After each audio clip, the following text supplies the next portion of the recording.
प्राप्त करें। इस समय है पिता, हमें शुद्ध और पवित्र कीजिए कि हम शुद्ध और पवित्र मन से आपकी स्तुति और महिमा करें। पिता परमेश्वर, आपके वचनों से हम तृप्त हों।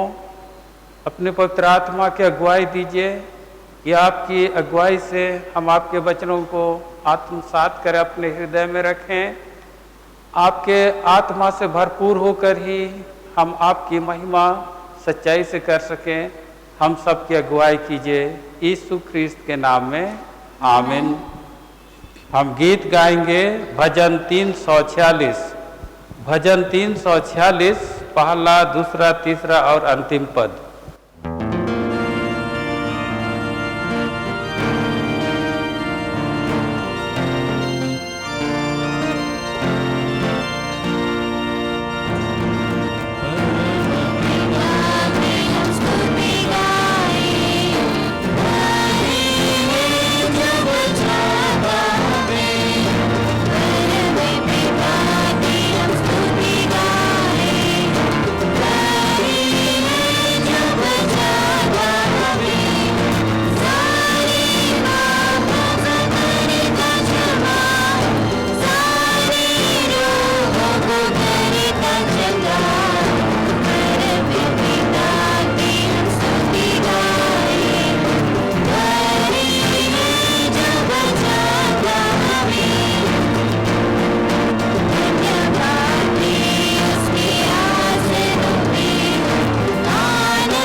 आज पेंतिकोस्त के पश्चात का 18वां प्रभुवार है और आज भंडारीपन प्रभुवार भी है। विश्व जीव कल्याण प्रभुवार भी है और आज असीसी के संत फ्रांसिस का दिन भी है। हम संत फ्रांसिस के जीवन और कार्यों के लिए परमेश्वर पिता को धन्यवाद दें, जो एक मठवासी और सुसमाचार प्रचारक था और भंडारीपन प्रभुवार है। तो हम सभी प्रभु के भंडारी हैं। प्रभु ने हम सबों को सब कुछ दिया है और उसके भरपूरी आशीष के लिए, देन के लिए, दानों के लिए हम परमेश्वर पिता का धन्यवाद करें और अपने आप को परमेश्वर की महिमा के लिए अर्पित करें। जो आशीष दी हैं उसके द्वारा से हम परमेश्वर पिता की महिमा कर पाएं। हमारी आराधना का मुख्य विषय है, यद्यपि हमें परीक्षाओं का सामना करना ही पड़ता है, तथापि परमेश्वर की इच्छा है कि सब प्राणी बचाए जाएं। यद्यपि हमें परीक्षाओं का सामना करना ही पड़ता है, तथापि परमेश्वर की इच्छा है कि सब प्राणी बचाए जाएं। धन्य है वह मनुष्य जो परीक्षा में स्थिर रहता है, क्योंकि वह खरा निकलकर जीवन का मुकुट पाएगा, जिसकी प्रतिज्ञा प्रभु ने अपने प्रेम करने वालों को दी है। प्रभु यीशु ख्रीस्त का अनुग्रह, परमेश्वर पिता का प्रेम और पवित्र आत्मा की सहभागिता आप सबके साथ रहे। हम शुद्धता की प्रार्थना एक साथ कहें। हे सर्वशक्तिमान परमेश्वर, तेरे सम्मुख सबके हृदय खुले हैं। तू सबकी अभिलाषाओं को जानता है और तुझसे कोई भी भेद छिपा नहीं है। अपने पवित्र आत्मा की प्रेरणा से हमारे हृदय के विचारों को शुद्ध कर, ताकि हम तुझसे पूर्ण रूप से प्रेम करें और योग रीति से तेरे पवित्र नाम की स्तुति करें, हमारे प्रभु यीशु ख्रीस्त के द्वारा। आमीन। स्वर्ग में परमेश्वर की महिमा और पृथ्वी पर उसके लोगों को शांति। हे प्रभु परमेश्वर, स्वर्गिक राजा, सर्वशक्तिमान पिता परमेश्वर, हम तेरी आराधना करते, तुझको धन्यवाद देते और तेरी महिमा के कारण तेरी स्तुति करते हैं। हे प्रभु यीशु ख्रीस्त, परमेश्वर पिता के इकलौते पुत्र, हे प्रभु परमेश्वर, हे परमेश्वर के मेमने, तू जगत का पाप उठा ले जाता है, हम पर दया कर। तू पिता की दाहिनी ओर विराजमान है, हमारी प्रार्थना स्वीकार कर, क्योंकि केवल तू ही पवित्र है, तू ही प्रभु है, तू ही है यीशु ख्रीस्त, पवित्र आत्मा के साथ परमेश्वर पिता की महिमा में परम उच्च है। आमीन। प्रभु आप सबके साथ रहे और आपके साथ भी रहे। हम प्रार्थना करें।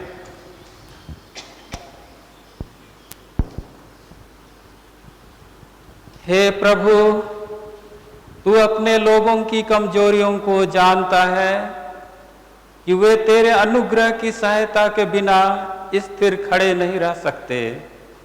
हम प्रार्थना करते हैं, दया करके हमें ऐसी शक्ति और सुरक्षा प्रदान कर कि हम सब विपत्तियों और परीक्षाओं में संभाले जाएं।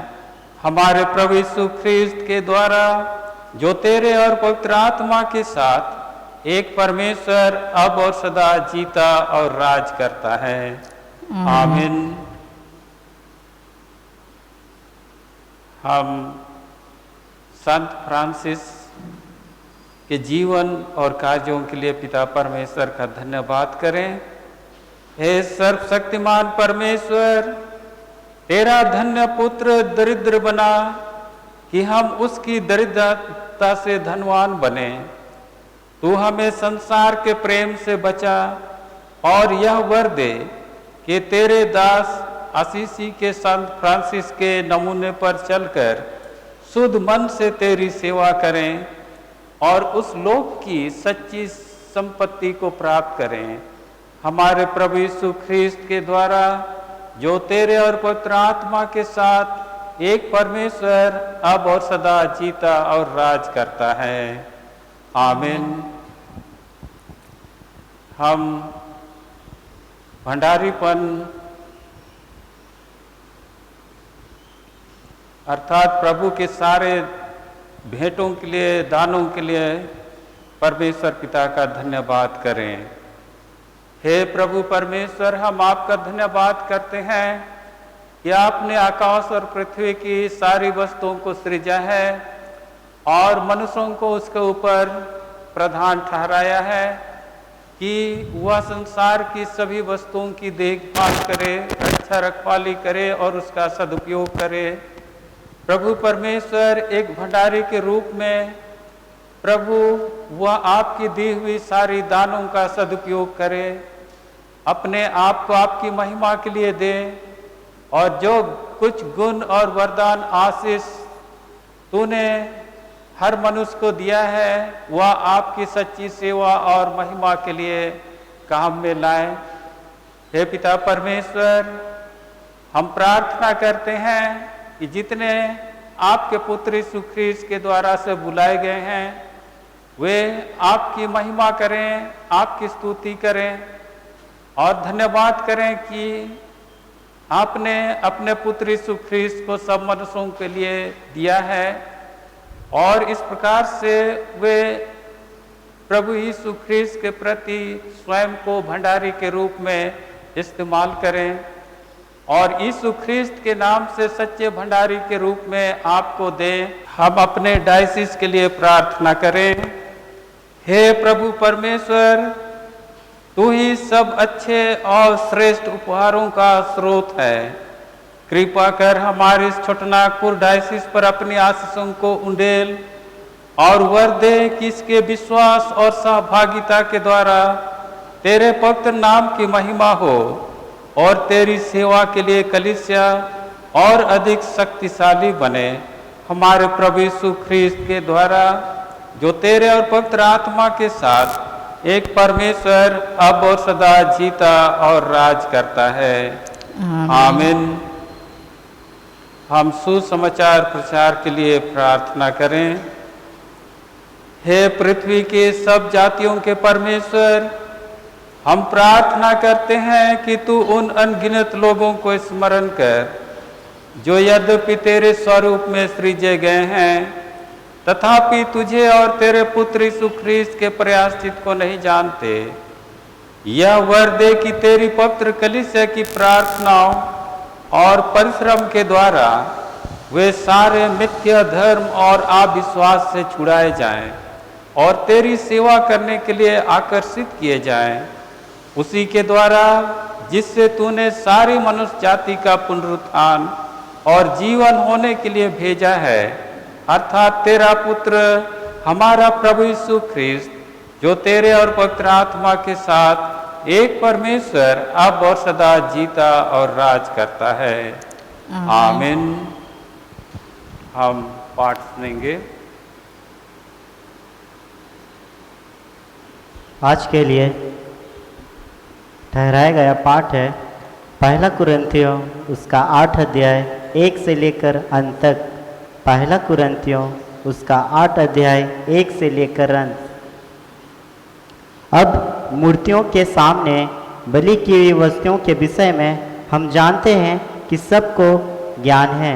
ज्ञान घमंड उत्पन्न करता है, परंतु प्रेम से उन्नति होती है। यदि कोई समझे कि मैं कुछ जानता हूँ तो जैसा जानना चाहिए वैसा अब तक नहीं जानता, परंतु यदि कोई परमेश्वर से प्रेम रखता है तो परमेश्वर उसे पहचानता है। अतः मूर्तियों के सामने बलि की हुई वस्तुओं के खाने के विषय में हम जानते हैं कि मूर्ति जगत में कोई वस्तु नहीं और एक को छोड़ और कोई परमेश्वर नहीं। यद्यपि आकाश में और पृथ्वी पर बहुत से ईश्वर कहलाते हैं, जैसा कि बहुत से ईश्वर और बहुत से प्रभु है, तो भी हमारे लिए तो एक ही परमेश्वर है, अर्थात पिता, जिसकी ओर से सब वस्तुएं हैं और हम उसी के लिए हैं। और एक ही प्रभु है, अर्थात यीशु मसीह, जिसके द्वारा सब वस्तुएं हुई और हम भी उसी के द्वारा हैं। पर सबको यह ज्ञान नहीं, परंतु कुछ तो अब तक मूर्ति को कुछ समझने के कारण मूर्तियों के सामने बलि की वस्तुओं को कुछ समझकर खाते हैं और उनका विवेक निर्बल होने के कारण अशुद्ध हो जाता है। भोजन हमें परमेश्वर के निकट नहीं पहुंचाता। यदि हम ना खाएं तो हमारे कुछ हानि नहीं, और यदि खाएं तो कुछ लाभ नहीं। परंतु सावधान, ऐसा ना हो कि तुम्हारी यह स्वतंत्रता कहीं निर्बलों के लिए ठोकर का कारण हो जाए। क्योंकि यदि कोई तुझ ज्ञानी को मूर्ति के मंदिर में भोजन करते देखे और वह निर्बल जन हो, तो क्या उसके विवेक को मूर्ति के सामने बलि की वस्तुएं खाने का साहस ना हो जाएगा? इसी रीति से तेरे ज्ञान के कारण वह निर्बल भाई जिसके लिए मसीह मरा नष्ट हो जाएगा। इस प्रकार भाइयों के विरुद्ध अपराध करने से और उनके निर्बल विवेक को चोट पहुंचाने से तुम मसीह के विरुद्ध अपराध करते हो। इस कारण यदि भोजन मेरे भाई को ठोकर खिलाए तो मैं कभी किसी रीति से मांस ना खाऊंगा, ना हो कि मैं अपने भाई के लिए ठोकर का कारण बनूं। यहाँ पाठ समाप्त होता है। या परमेश्वर का पवित्र वचन है। परमेश्वर का धन्यवाद हो। गीत 195 अच्छी लड़ाई लड़ सकती भर, ख्रिस्त अपना बल और धर्म कर।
प्रभु आप सबके साथ रहे और आपके साथ भी।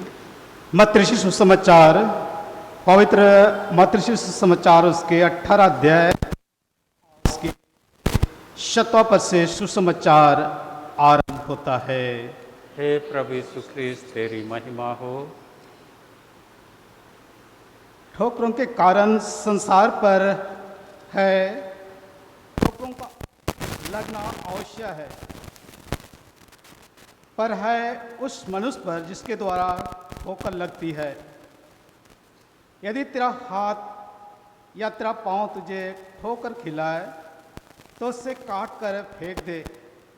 टुंडा या लंगड़ा होकर जीवन में प्रवेश करना तेरे लिए इससे भला है कि 2 हाथ या 2 पाँव रहते हुए तो अनंत आग में डाला जाए। यदि तेरी आँख तुझे ठोकर खिलाए तो उससे निकाल कर फेंक दे। काना होकर जीवन में प्रवेश करना तेरे लिए इससे भला है कि 2 आँख रहते हुए तो नरक की आग में डाला जाए। देखो तुम इन छोटों में से किसी को तुच्छ ना जानना, क्योंकि मैं तुमसे कहता हूँ कि स्वर्ग में उनके दूत मेरे ईश्वर के पिता का मुंह सदा देखते हैं, क्योंकि मनुष्य का पुत्र खोए हुओं को बचाने आया है। तुम क्या सोचते हो, यदि किसी मनुष्य की 100 भेड़ें हो और उनमें से एक भटक जाए तो क्या वह 99 को छोड़कर और पहाड़ों पर जाकर उस भटकी हुई को ना ढूंढेगा? और यदि ऐसा हो कि उससे पाए, तो मैं तुमसे सच कहता हूँ कि वह उन 99 भेड़ों के लिए जो भटकी नहीं थी इतना आनंद नहीं करेगा जितना कि हम इस भेड़ के लिए करेगा।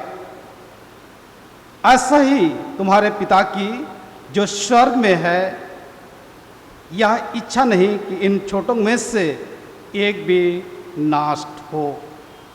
यह ख्रिस्त का सुसमाचार है। हे प्रभु यीशु ख्रिस्त, तेरी स्तुति हो। हे दयालु पिता परमेश्वर, हम तेरा धन्यवाद करते हैं आज के समय अवसर के लिए और तेरे पवित्र वचन के लिए। और इस समय हम थोड़ी देर तेरे उपस्थिति में होकर तेरे पवित्र वचन पर हम ध्यान मनन करना चाहते हैं। तू हम सबों को अगुवाई प्रदान कर, हमारे प्रभु यीशु ख्रीस्त के द्वारा, आमीन। बैठ जाएंगे।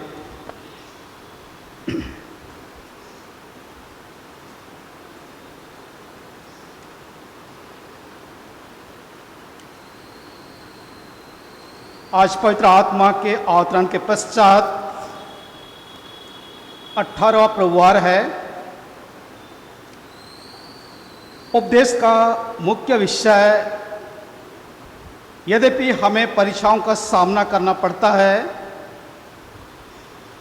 तथापि परमेश्वर की इच्छा है कि सब प्राणी बचाए जाएं।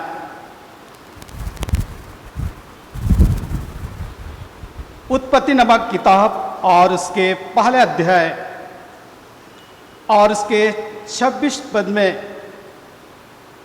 मनुष्य के बारे में उल्लेख किया गया है। फिर परमेश्वर ने कहा, हम मनुष्य को अपने स्वरूप के अनुसार अपनी समानता में बनाएं। यानी मनुष्य जो है ईश्वरीय स्वरूप में बनाया गया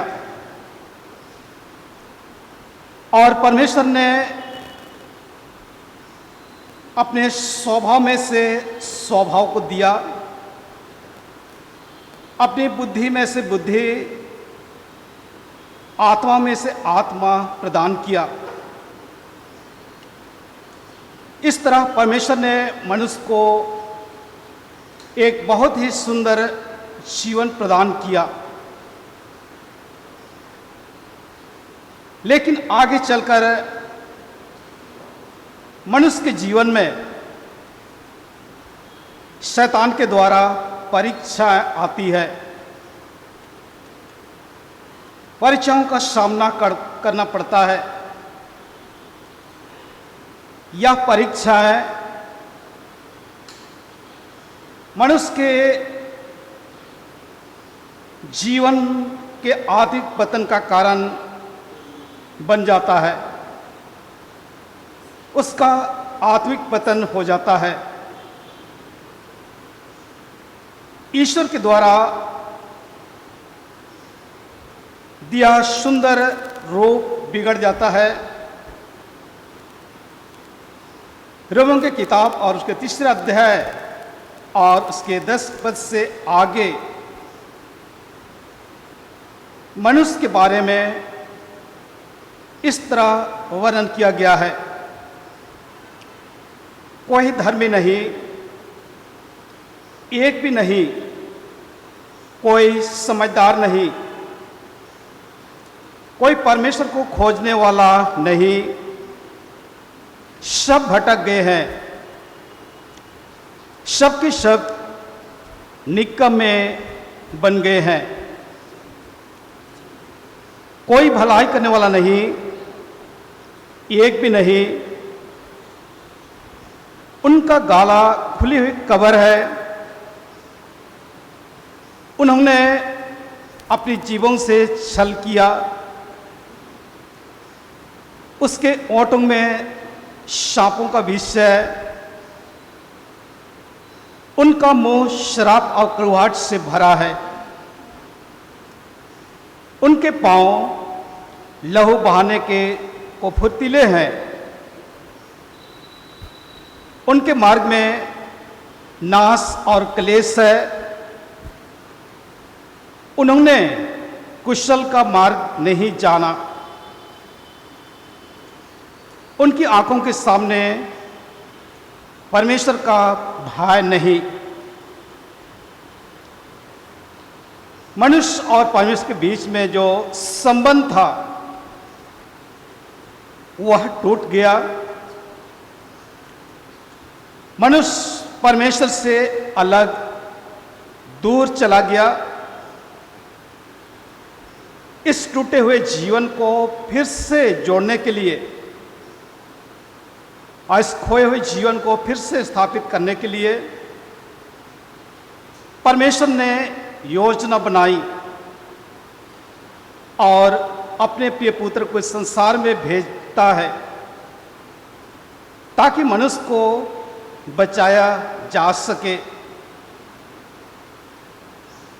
आज के पुराने नियम के पाठ में व्यवस्था विवरण 13 अध्याय और पहले पद से आगे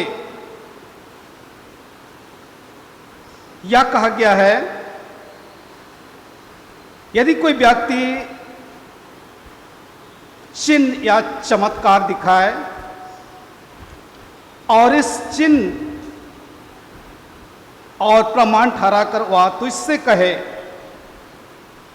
और हम प्राय देवताओं के अनुयायी होकर जिनसे तुम अब तक अनजान रहे उनकी पूजा करें,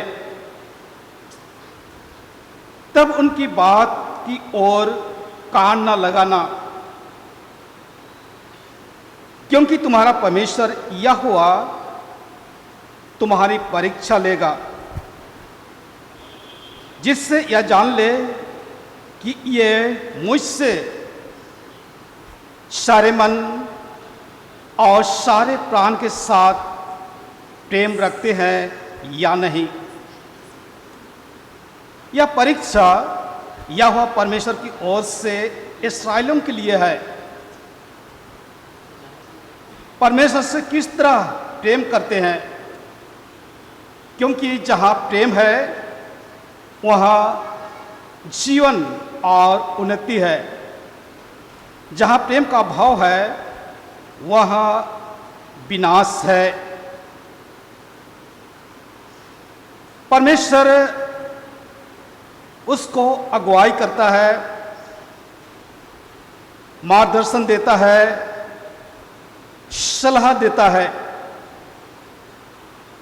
व्यवस्था विवरण की किताब और उसके 13 अध्याय और उसके 4 से आगे यह कहा गया है, तुम अपने परमेश्वर यहोवा के पीछे चलना और उसका भय मानना, उसकी आज्ञाओं पर चलना और उसका वचन मानना और उसकी सेवा करना और उसी से लिपटे रहना।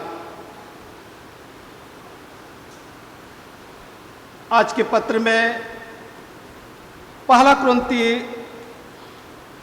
8 अध्याय में मूर्तियों के बलिदान चढ़ाए गए चीज़ों को खाना चाहिए या नहीं। पौलुस इसी विषय पर कुरिन्थी के विश्वासियों को शिक्षा देता है। अगर कोई व्यक्ति या मानता है कि मूर्ति कोई अर्थ या महत्व नहीं है, वह केवल एक लकड़ी या पत्थर या धातु का निर्जीव टुकड़ा है, तो उससे नहीं खाना चाहिए, क्योंकि हमारा एक ही परमेश्वर है, एक ही स्वर्गीय पिता है और एक ही प्रभु है।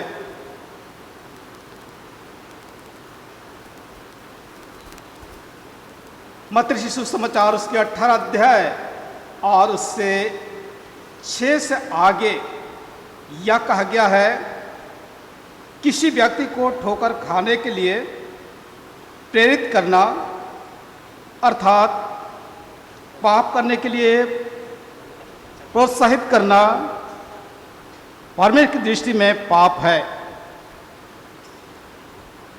इन बच्चों में से एक के समान का अर्थ है मसीह का कोई नम्र बालक के समान। संभवतः उन्होंने उस व्यक्ति को निराश किए हों तथा ईश्वर से दूर कर दिए हों। हम इस चेतावनी को याद रखें, ऐसा कोई कार्य न करें जिनके कारण कोई भाई को ठोकर खाए। जब हम उनको निराश करते हैं या उसे किसी परीक्षा की ओर ले जाते हैं, हम उसे पाप करने के लिए प्रेरित करते हैं। मत्ती सुसमाचार उसके 18 अध्याय और उसके 8 पद में बताया गया है, यदि तेरा हाथ या पांव तुझे ठोकर खिलाए तो उससे काट कर फेंक दे। यीशु के कहने का यह अर्थ नहीं है कि हम सचमुच उससे अपना हाथ काट दें। हाथ पाप करने का सिर्फ एक औजार है। हमें अपने हृदय मन से पाप को काट कर अलग करने की जरूरत है। यदि हमारा हृदय बुरा है तो हमें अपने मन से उस पाप या बुरी इच्छा को दूर करना चाहिए। जिस प्रकार एक डॉक्टर किसी मरीज के जीवन को बचाने के लिए रोगी के हाथ या पांव को काट कर अलग करने का सलाह देता है, यह अलग करता है, उसी प्रकार हमें अपने आत्मा को बचाने के लिए अपने जीवन से पाप को अलग करना चाहिए। यीशु ने अपने सेवाकाल में ऐसा बहुत से भटके हुए पथभ्रष्ट लोगों को आशा और क्षमा प्रदान किया, जो पाप की बंधुआई या पाप की दस्तों में गिरे हुए थे या बंदी बनाए गए थे। उसने उससे कहा, मन फिराओ, बपतिस्मा लो और मुझ पर विश्वास करो तो तुम बचाए जाओगे। और इस प्रकार वह जहाँ भी गया, पापी लोग या चुंग लेने वाले उनकी बातें सुनने के लिए एकत्र होते थे,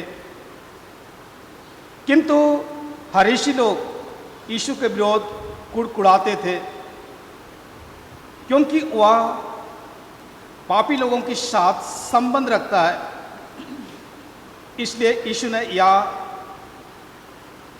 दिखाने के लिए उन्हें दृष्टांत में बताया, अपने पास आने के लिए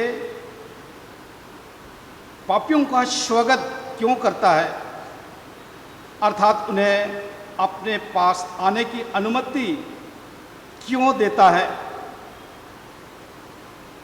खोई भेड़ का दृष्टांत, खोए हुए सिक्का का दृष्टांत, ये एक समान शिक्षा देता है। ये दोनों तरह के लोगों पर लागू होता है। विश्वास लोग जो मार्ग से भटक गए हैं तथा अविश्वासी लोग जिन्हें अब तक रास्ता नहीं मिला है। ये दोनों दृष्टांत यह शिक्षा देता है कि परमेश्वर एक प्रेमी पिता है जो भटके हुओं को ढूंढता है। इस संसार में किसी भी धर्म या शिक्षा नहीं है जो परमेश्वर के द्वारा लोगों की तलाश करने से संबंधित है। परमेश्वर ने हमारे तलाश में अपने इकलौते पुत्र मसीह को पृथ्वी पर भेजा। मसीह उस चरवाह की समान था जिसने अपनी खोई भेड़ को पाने के लिए अपना प्राण दे दिया। परमेश्वर ने हमें पाने और बचाने के लिए अपने इकलौते पुत्र का लहू बहा दिया। हम मसीह के लहू का दाम देकर या चुकाकर हम खरीदे गए हैं। पहला कुरिन्ती उसके 6वां अध्याय और उसके 20 पद में हमें मिलता है, क्योंकि तुम दाम देकर मोल लिए गए हो, इसलिए अपनी देह के द्वारा परमेश्वर की महिमा करो। यदि परमेश्वर इतनी ऊंची कीमत चुकाने के लिए इच्छुक था तो हम सोच सकते हैं प्रत्येक स्त्री और पुरुष उसकी दृष्टि में कितने मूल्यवान है। इसलिए जब एक पापी अपना मन फिराता है तब स्वर में उसके लिए आनंद मनाया जाता है। आज का जैसा विषय है, परीक्षाओं का सामना करना पड़ता है, परंतु परमेश्वर की इच्छा है कि सब प्राणी बचाए जाएं।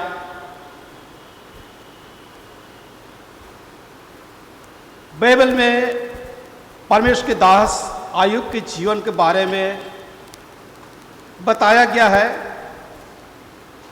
कि उसके जीवन में कठिन परीक्षा आई। उसके सभी बच्चों की आकस्मिक मृत्यु हो जाती है, उसकी संपत्ति का सत्यानाश हो जाता है, वह स्वयं एक घृणास्पद रोग का शिकार हो जाता है। उसकी पत्नी और उसके मित्र छोड़ देते हैं और उसके जानवर मर गए।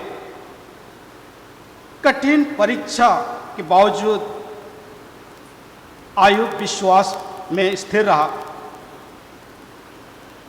याकूब किताब उसके पहला अध्याय और उसके 12 पद में लिखा है, धन्य वह मनुष्य जो परीक्षा में स्थिर रहता है, क्योंकि वह खरा निकलकर जीवन का मुकुट पाएगा, जिसकी प्रतिज्ञा प्रभु ने अपने प्रेम करने वालों से की है।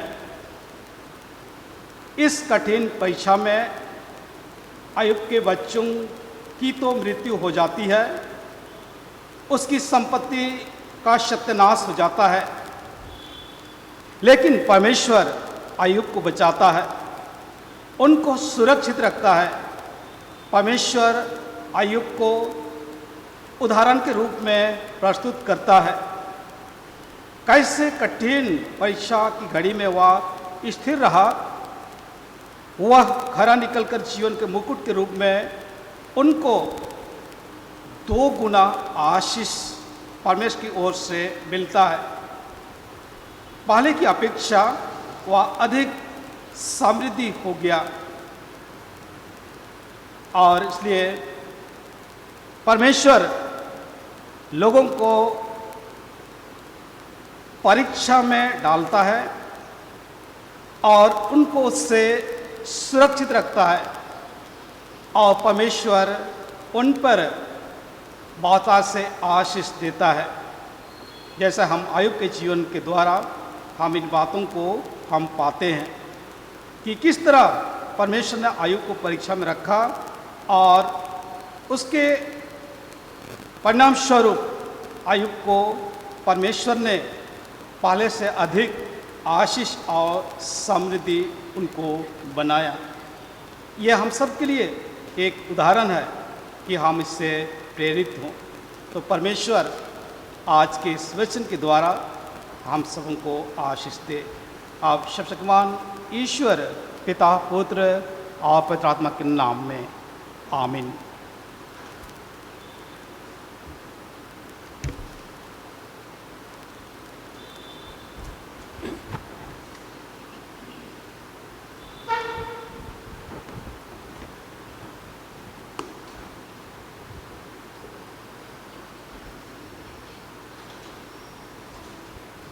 हम सब खड़े होकर निकिया के विश्वास वचन को एक साथ कहें। निकिया का विश्वास वचन। हम एक परमेश्वर सर्वशक्तिमान पिता पर विश्वास करते हैं। वह स्वर्ग और पृथ्वी का और समस्त दृश्य वस्तुओं का करता है। हम एक प्रभु यीशु ख्रीस्त पर विश्वास करते हैं।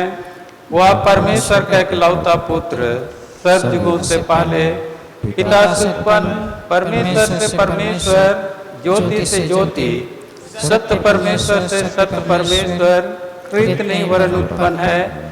उसका और पिता का तत्व एक है। उसी के द्वारा सब वस्तुएं बनी। हम मनुष्यों के लिए और हमारे उद्धार के निमित्त वह स्वर्ग से उतराया। पवित्र आत्मा के सामर्थ से वह कुंवारी मरियम से जन्मा और मनुष्य बना। पोंतुस पिलातुस के शासन में वह हमारे लिए क्रूस पर चढ़ाया गया। उसने दुख भोगा, वह मरा और गाड़ा गया। पवित्र शास्त्र के कथन के अनुसार वह तीसरे दिन जी उठा। वह स्वर्ग पर चढ़ गया और पिता की दाहिनी ओर विराजमान है। वह जीवित और मृतकों का न्याय करने के लिए महिमा के साथ फिर आएगा और उसके राज का कभी अंत ना होगा। हम पवित्र आत्मा पर विश्वास करते हैं। वह प्रभु और जीवन दाता है। वह पिता पुत्र से निकलता है। पिता और पुत्र के साथ उसकी आराधना स्तुति की जाती है। वह नबियों के द्वारा बोला। हम एक पवित्र सर्वलौकिक और प्रेरित कलीसिया पर विश्वास करते हैं। हम पापों की क्षमा के लिए बपतिस्मे को मानते हैं।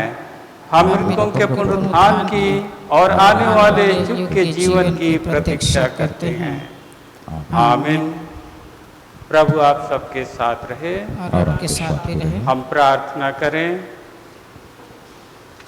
हम इस प्रार्थना निवेदन के समय विशेषकर सुसमाचार प्रचार के लिए प्रार्थना करें कि संसार के सभी मनुष्य परमेश्वर की ओर पश्चाताप करते हुए फिरें, उसके पुत्र यीशु ख्रीस्त पर विश्वास करें और अनंत जीवन का लाभ प्राप्त करें।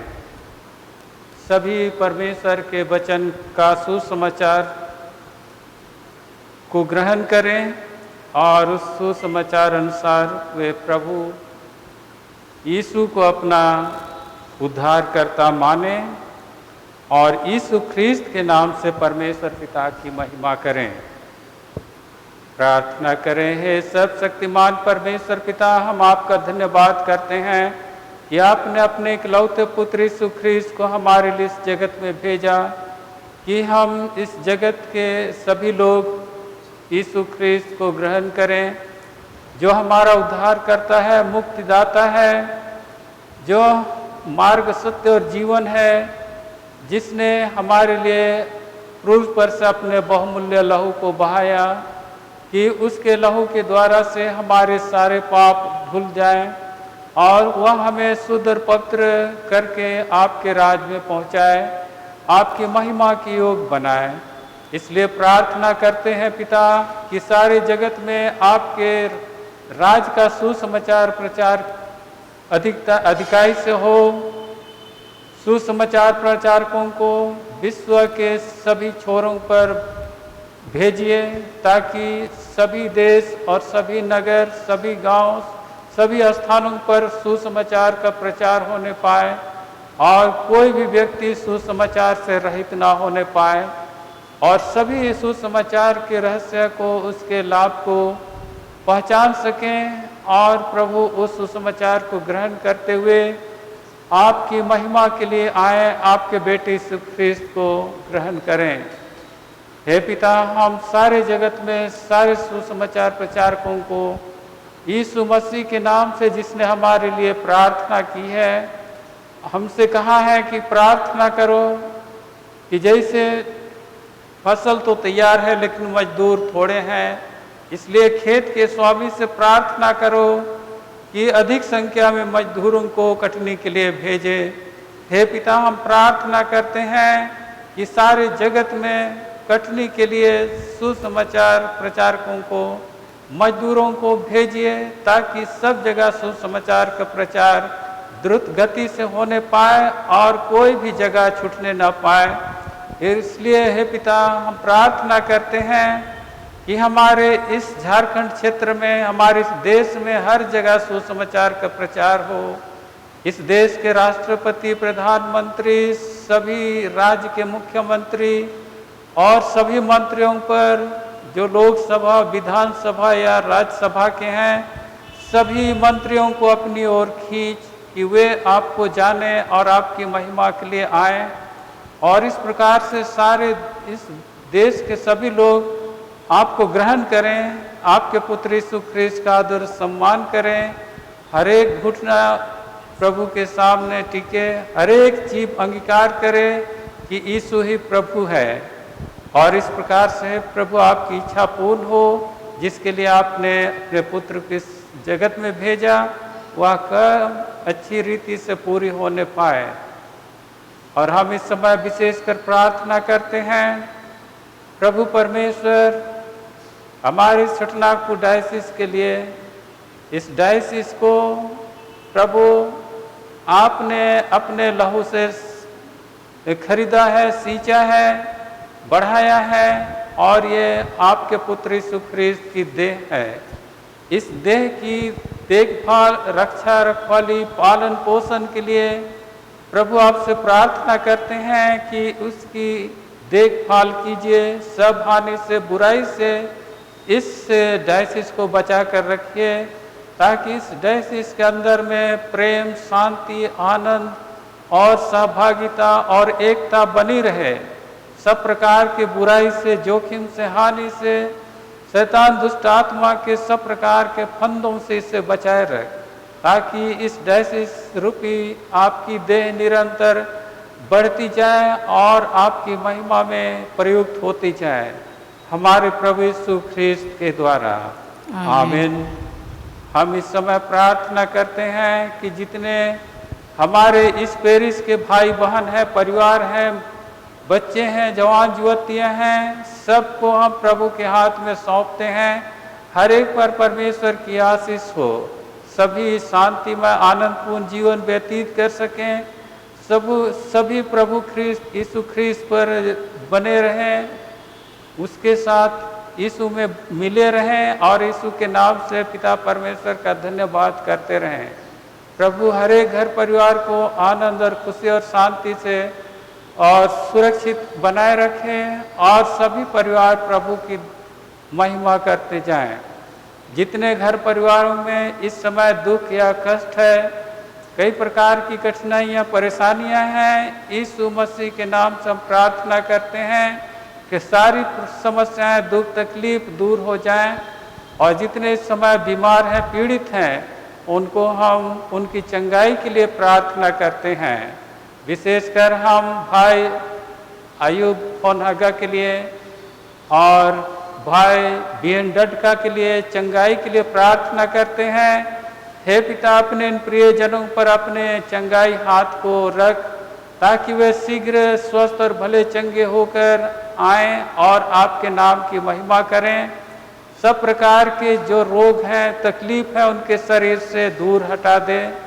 वे पूर्ण रूप से यीशु मसीह के लहू से शुद्ध और पवित्र किए जाएं।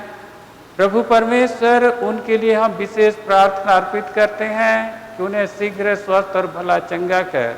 उसी प्रकार से जितने और रोगी हैं, दुखित हैं, उनको भी आपके हाथ में सौंपते हैं, उनको भी शीघ्र स्वस्थ और भला चंगा जीवन दे। हे पिता, उन्हें आपके हाथ में सौंपते हैं, हमारे प्रभु यीशु ख्रीस्त के द्वारा। आमीन।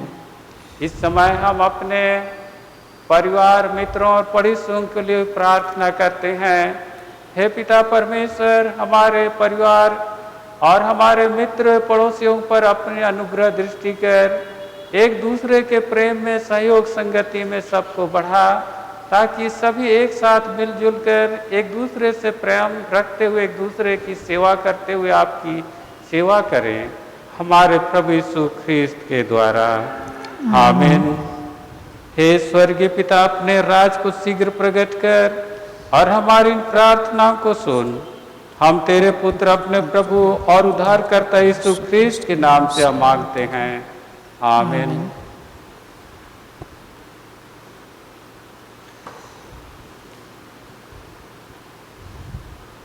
यीशु ख्रीस्त ने कहा है, प्रभु हमारा परमेश्वर ही एकमात्र प्रभु है। तू प्रभु अपने परमेश्वर को अपने संपूर्ण मन, संपूर्ण प्राण, संपूर्ण बुद्धि और संपूर्ण शक्ति से प्रेम कर। यह पहली आज्ञा है। दूसरी यह है, अपने पड़ोसी को अपने समान प्रेम कर। इनसे बड़ी और कोई आज्ञा नहीं। परमेश्वर ने संसार से ऐसा प्रेम रखा कि उसने अपना इकलौता पुत्र यीशु ख्रीस्त दे दिया कि वह हमें पापों से बचाए, स्वर्ग में हमारे लिए निवेदन करता हो और हमें शाश्वत जीवन में पहुंचाए। इसलिए हम पश्चाताप और विश्वास के साथ अपने पापों का अंगीकार करें। हम परमेश्वर की कृपा से उसकी आज्ञाओं का पालन करने का और सब लोगों के साथ मेल मिलाप और प्रेम से रहने का दृढ़ निश्चय करें। हम परमेश्वर पिता के सामने अपने अपने पापों को नम्रतापूर्वक स्वीकार कर लें।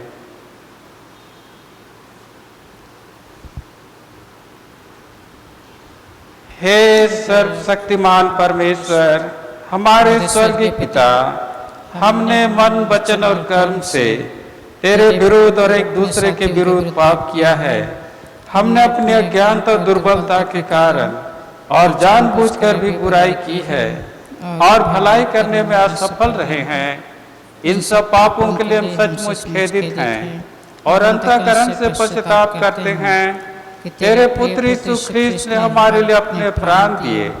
उसी के कारण हमने जो पाप किए हैं उनको क्षमा कर और यह वर दे कि भविष्य में हम नया जीवन पाकर सदा तेरी सेवा करें, ताकि तेरे पवित्र नाम की महिमा हो, आमीन। सर्वशक्तिमान परमेश्वर उन सबको क्षमा करता है जो अपने साथियों को क्षमा करते हो सच्चा पश्चाताप करते हैं। वह हम सब पर दया करे, हमारे सब पापों को क्षमा करे और उन सब से छुटकारा दे, सब भले कामों में स्थिर और सबल करे और शाश्वत जीवन में बनाए रखे, हमारे प्रभु यीशु ख्रीस्ट के द्वारा, आमीन।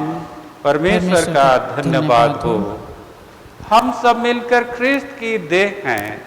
हम सब ने एक आत्मा द्वारा एक देह में बपतिस्मा लिया है। हम ऐसे कार्यों में संलग्न रहें जिनसे शांति मिलती और एक दूसरे का निर्माण होता है। प्रभु की शांति सदा आप सबके साथ रहे।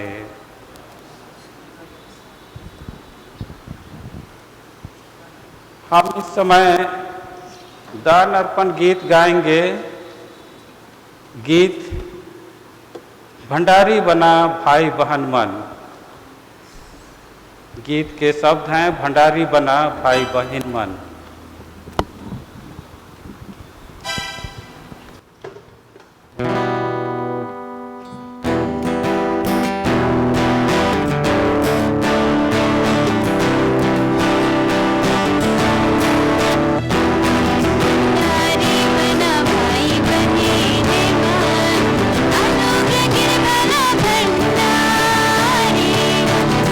भंडारी बना भाई बहन मन।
हम अपने आप को और इन भेंटों को परमेश्वर की महिमा के लिए अर्पित करें।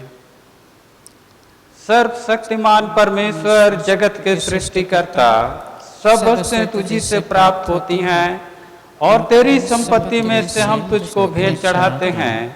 हम तुझसे विनती करते हैं कि तू इस दान को अपने नाम की महिमा और अपने लोगों की भलाई के लिए स्वीकार कर, हमारे प्रभु यीशु ख्रिस्ट के द्वारा। आमीन। हम प्रार्थना करें।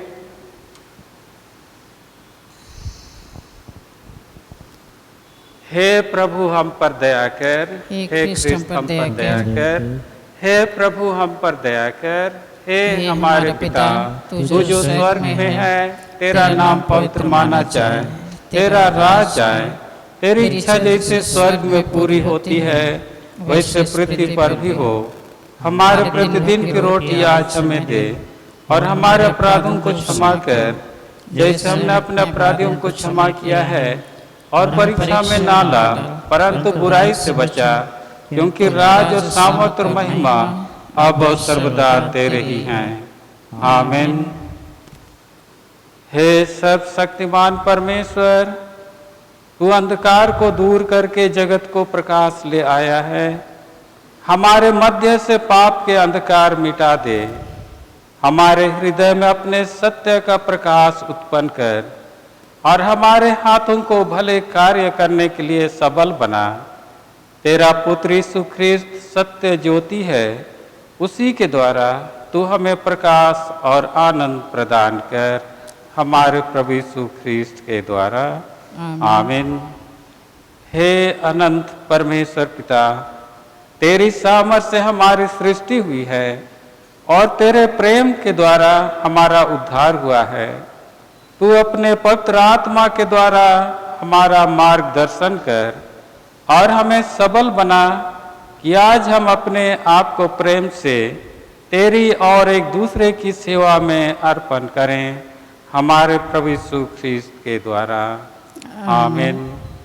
हे सर्वशक्तिमान परमेश्वर, तूने हमें ऐसा अनुग्रह दिया है कि हमने इस समय एक चित्त होकर तुझसे अपनी साधारण विनतियाँ की हैं, और तू प्रतिज्ञा करता है कि जब 2 या 3 मेरे नाम पर इकट्ठे हों तब मैं उनका मांगा वर दूंगा। अब हे स्वर्गीय पिता, अपने दास दासियों के मनोरथ और विनतियाँ इस रीति से पूर्ण कर जिससे उनका परम लाभ हो। इस लोक में अपने सत्य का ज्ञान और परलोक में अनंत जीवन हमें दान दे। आमीन।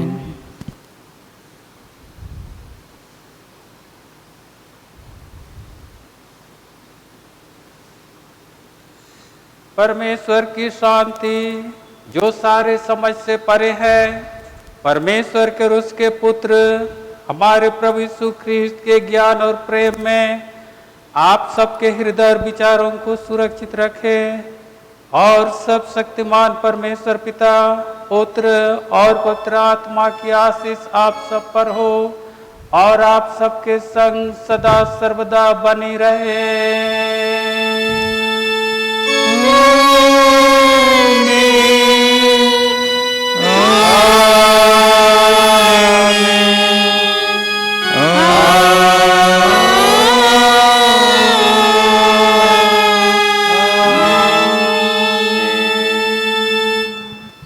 शांति से पूर्ण होकर जाइए, प्रभु से प्रेम रखिए और उसकी सेवा कीजिए।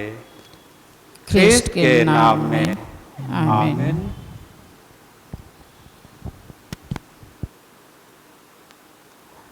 यीशु सहाय, यीशु सहाय। हमारी आराधना यहीं समाप्त होती है।